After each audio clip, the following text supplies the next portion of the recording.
مولاي صل وسلم دائما أبدا على حبيبك خير الخلق كلهم.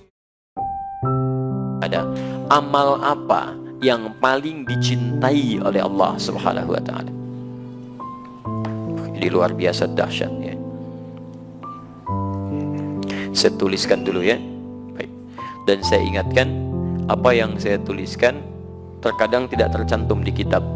Ya, jadi antum kalau ada yang penting cepat antum tuliskan, karena nanti kadang-kadang saya tidak minta dihapus pun bisa dihapus itu, ya. Dan semoga Allah mengampuni dosa orang yang menghapus yang tidak saya mintakan menghapus. Baik, bismillah. Yang ini tidak apa-apa ya. Jazakallah khair. Pemirsa, Mas Asikin ya. Turunkan. 1. Amal apa yang paling dicintai Allah?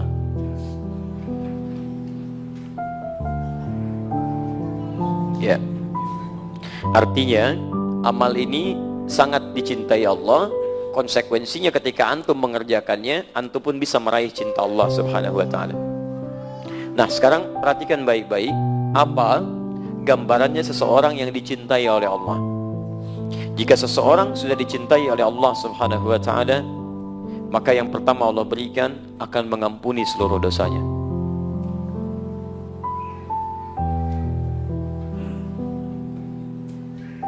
Ampunan dosa.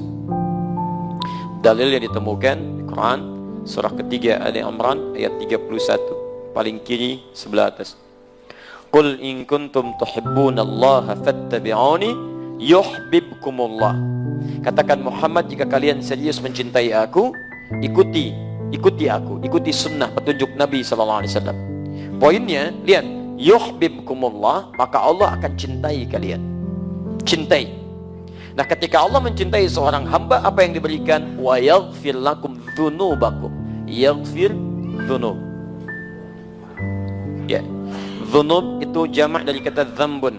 Kalau dzambun itu baru sedikit. Tetap dosa. Tetap dosa. Cuman dosanya tidak sebanyak yang ini bentuk jamak. Ya, Allah menurunkan kalimat dzambun misal di Quran surah Ghafir surah ke-40. Kan? Allah sampaikan ayat ketiga, ghafiriz dzambi wa qabilit taubi. Ghafiriz dzambi, ghafir dipasangkan dengan dzambun. Tapi kalau sudah jamak bentuknya banyak, maka berubah bentuk dzambun jadi dzunubun, bentuk jamak. Ya. Nah, kalau seseorang dicintai oleh Allah Subhanahu wa taala, maka kalimat Al-Qur'annya mengatakan wa yaghfir lakum dzunubakum, bukan dzambakum tapi dzunubakum. Berpeluang semua dosanya. Siapa di antara kita yang tidak punya dosa saat ini? Boleh unjuk tangan? Serius, saya pulang. Ya kan? Sudah, gitu kan? Ya, siapa? Saya masih punya dosa, gitu kan? Dan hebatnya, Nabi Muhammad SAW, seorang Nabi, Rasul, bahkan dijaga dari maksiat, ma'sumun minal maksiat, madmunun bil jannah, dijamin masuk surga. Bahkan sebelum meninggal, sudah turun surah Al-Quran menjamin surganya. Satu-satunya Nabi yang ketika masih hidup ayat surganya sudah turun. Inna a'tainakal kautsar. Kami sudah jaminkan padamu kenikmatan surga yang sangat indah. Ada sungai khusus untukmu di surga. Jaminan sudah ada.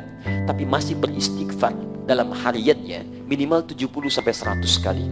Bahkan menjelang tidurnya masih istighfar. Ba'da salatnya masih istighfar. Setelah beliau salat, hadis Muslim hadis 591, astagfirullah, astagfirullah, astagfirullah. Menjelang tidurnya masih istighfar 70-100 kali. Siapa kita dibandingkan Nabi Muhammad SAW? Lihat wajah-wajah kita. Nabi bukan, Rasul bukan. Tidak ada satupun ayat surga turun menjamin kita. Antum tidak istighfar, antum terlampau lelah. Ayo coba berpikir lagi. Nah, jelas ya? Jadi kalau kita sudah dicintai oleh Allah, maka dosa digugurkan. Kalau dosa digugurkan, berarti peluang-peluang berbuat kotor sudah tidak ada. Yang ada yang baik-baik saja. Ada penjagaan Allah di situ. Jadi ciri orang yang dosanya diampuni, jadi kotoran-kotoran dari dosa itu sudah nggak ada. Makanya ketika dia bertobat, tobat itu kembali ke jalan yang baik, kembali ke jalan yang benar, bertobat. Nah, orang yang tobatnya benar, seperti gambaran di Quran surah keempat ayat 17 sampai dengan 18, paling kiri sebelah bawah. Nah, Innamat taubatu 'ala Allahi lil ladzina ya'maluna su'a bijahalatin thumma yatubuna min qarib. Ketika dia bersegera tobat dari dosanya, cirinya apa? Salah satunya selain mengakui dosa, menyesalinya dan meninggalkannya. Jadi dia nggak kerjakan lagi kalimat ini.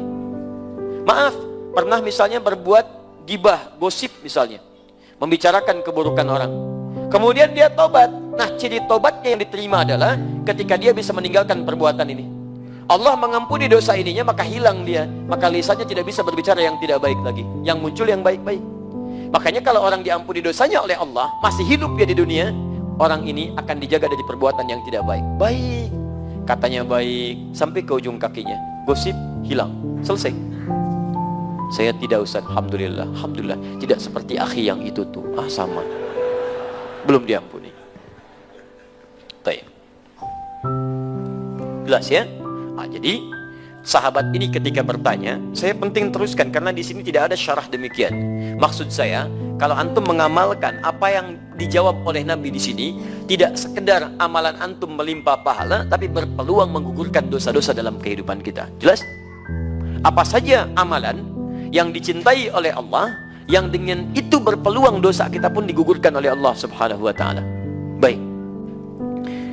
Satu, qala, beliau mengatakan, awas, fokus baik-baik ya. Kita amalkan setelah mendengar kalimat-kalimat ini. Pertama, as-salatu ala waqtiha. As-salatu ala waqtiha. Salat tepat pada waktunya.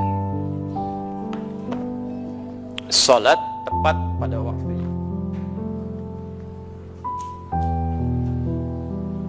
Tolong fokus baik-baik ya. Ini bagian terpenting yang saya sampaikan. Saking pentingnya, baterai aja hampir habis tuh ya. Ini boleh muncul lagi. Bismillah. Bismillah. Kedengaran suara saya? Alhamdulillah.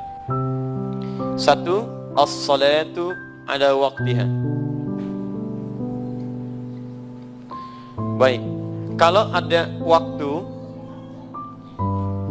sesuatu kata menunjuk pada waktu, kemudian waktu ini menunjukkan pada penunaiannya tepat pada waktunya, di saat diperintahkan, maka kalimatnya menggunakan ala.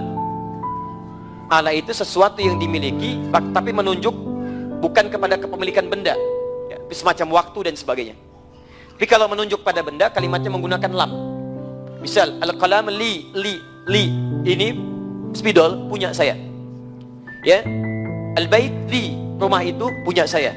Kadang disikat, lamnya dibuang menjadi i, baiti, rumah saya. Qalami, pulpen saya. Kitab, buku saya. Kitabi, baik. Zauj, suami saya. Zauji, gampang teman-teman sekalian, mudah. Ab, bapak saya. Abi, ibu saya. Ummi, gampang ya. Baik, barang nggak dipakai, bekas. Baik, yang nggak dipakai, itu ya, itu ngarang. Bisa. Ya, itu kadang-kadang ya suka muncul. Kayak gitulah ya. Halaman luar teras, halaman luar saya, itu ngaco ya. Udah sini, fokus baik-baik. Maksud saya, ketika waktu menggunakan kata ala, ini menunjukkan tepat pada masanya. Di amal yang paling dicintai oleh Allah, yang pertama, sholat, artikan tepat pada waktunya. Ala berarti tepat. Bisa, besok subuh jam berapa?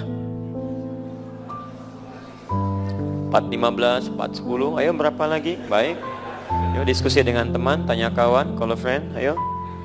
Baik, 4 berapa? Gak apa-apa, beda, tidak ada masalah. Ini menunjukkan antum datang dari daerah yang berbeda-beda. Betul. Kalau sama Bekasi 4.10, sekarang naik 4.11 untuk hari ini. Tadi menyebutkan 4.15, berarti bukan daerah sini, Masya Allah. Betul, saya bersyukur kepada Allah, antum diberikan keringanan langkah. Dari sekian manusia yang hidup, antum yang digerakkan ke sini. Padahal saya yang ngundang enggak, DKM juga ngundang enggak. Siapa yang menggerakkan langkah antum? Kalau antum sudah digerakkan, mustahil kalau bukan oleh Allah. Kalau antum digerakkan oleh Allah, dihadirkan di sini, duduk di sini untuk dirubah menjadi lebih baik, dan antum belum tersentuh jadi berubah, antum perlu dikemanakan lagi. Ya, dan memang settingan jam kita beda ya. Kita ambil yang tengah-tengah lah. Misal, baik, ambillah, saya ambil 4.15 yang tadi antum sebutkan. Adzan subuh 4.15, berarti waktu sholat disampaikan telah tiba. Baik, jadi 4.15 itu waktu sholat. Waktu sholat, azan itu penanda waktu sholat tiba. Iqamat penanda waktu sholat akan dilangsungkan secara berjamaah. Di azan penanda waktu sholat tiba. Jadi kalau antum mendengar azan dalam situasi misalnya tertentu yang tidak memungkinkan ke masjid, misal sedang di perjalanan, sedang macam-macam, artinya waktu sholat itu tiba. Nah, kalau dikatakan as-salatu ala waqti subuh 4.15, berarti waktu 4.15 ini adalah dimulainya apa? Pertanda waktu sholat tiba. Pertanda waktu sholat tiba. Artinya, kalau kemudian dipanggil 4.15, sholatnya ingin kita tunaikan, ya, baik itu dimulai dengan sholat sunnahnya setelah adzan selesai, kemudian kita tunaikan sholat fardunya, maka mohon maaf, kisarannya tidak akan jauh dari sini. Jadi begitu adzan berkumandang, maksudnya antum sudah siap sholat, bukan baru bangun. Itu maksudnya. Jadi kalau adzan subuh 4.15 akan disukai oleh Allah, sholat tepat pada waktunya, maksudnya begitu dipanggil antum siap sholat. Bukan Allahu Akbar, Allahu Akbar. Hati-hati ya, ini bagian yang pertama, 4.15. Jadi kalau 4.15 dipanggil, antum mesti bangun dari sebelumnya. Kalau tidak tahajud berarti jam 4 antum sudah bangun, kan? Siap-siap. Coba antum biasakan penyesuaian untuk kesadar sepenuhnya itu kira-kira berapa menit. Dicek gitu kan. Kadang-kadang kan kondisinya beda-beda. Walaupun kemarin pun saya tegaskan, kadang-kadang alarm disettingkan 3 kali untuk mendapatkan 4.15, ya. Jam 3 lewat 40, 3 lewat 50, ya, jam 4 lewat 00. Kan begini. Ini untuk mematikan alarm yang kedua, alarm kedua matikan alarm ketiga. Alarm ketiga siap-siap lah ya sebelum adzan. Gitu. Sekarang kalau kita ingin mengecek di mana tingkatan kita, layakkah kita mendapat ampunan Allah? Antum ini memohon kepada Allah, ampuni dosa saya Allah, ampuni dosa saya Allah. Lalu Allah beri jalan untuk mengampuni dosa antum. Kenapa antum nggak ambil? Jalannya apa? Nih, buru waktu sholat, tunaikan tepat pada waktunya. Di orang-orang yang terbiasa datang tepat pada waktunya, direspon tepat waktu, respon tepat waktu, semakin dia melekat dengan Allah, kedekatannya tergabung